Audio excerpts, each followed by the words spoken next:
We start with a deal that is imminent. It looks like Arsenal will get a new striker, Alexandre Lacazette, coming from Lyon to join the Gunners. Gab Marcotti is also with us. Gab, I suppose the big question is, if I'm an Arsenal fan, I'm thinking, is he an upgrade to Olivier Giroud?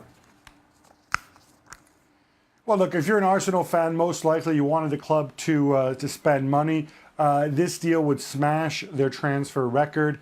If you throw in the add-ons, it's round about £52 million. So it's nearly £10 million more than they paid for Mesut Ozil a few years ago. It does, as you said, though, put a big question mark over Giroud. And frankly, to what degree Lacazette is better than Giroud? Certainly Didier Deschamps, the France manager, doesn't seem to think so. But you assume that he fits what Wenger wants to do better. You know, Arsenal are not in the Champions League.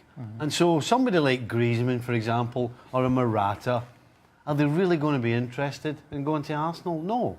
The fact is, Lacazette, in my opinion, this past season has shown that he can score goals. Now, until he steps foot in the Premier League and does it there, we can't say whether he will or not. But he has done every single thing to make me think that he can. He scores all types of goals,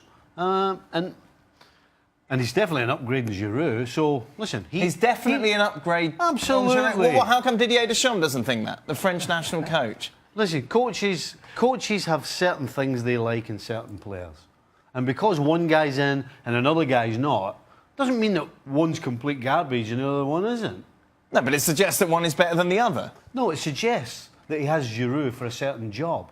He probably thinks Giroud is better at holding the ball up than Lacazette, because he's not a better goal scorer than Lacazette in a million years. All right, then. Well, let's take a look, shall we? The Arsenal projected 11, including Lacazette. And, of course, this is all professional, but as it stands at the moment, of course, Kolasinac, who they signed earlier on in the summer, on the left, Oxlade-Chamberlain on the right. I suppose, here we go, and I know it's early. Is this team good enough to win the league? To win the league? Yes. but this is Arsenal Football Club. That's got to be their ambition, hasn't it? That's got to be what they start every season thinking, we want to win the league, this is our ambition, this is what we want to do. And that's why I'm asking the question. I understand the question. And yes, that should be their ambition, but no, this team isn't good enough to win the league, and I say that knowing full well that we've got a long time between now and the close of the transfer window, and I fully expected Arsenal to do a whole lot more business before that. But as we sit right now, as everybody else sits right now, that Arsenal team that you just put up is not good enough to win the league.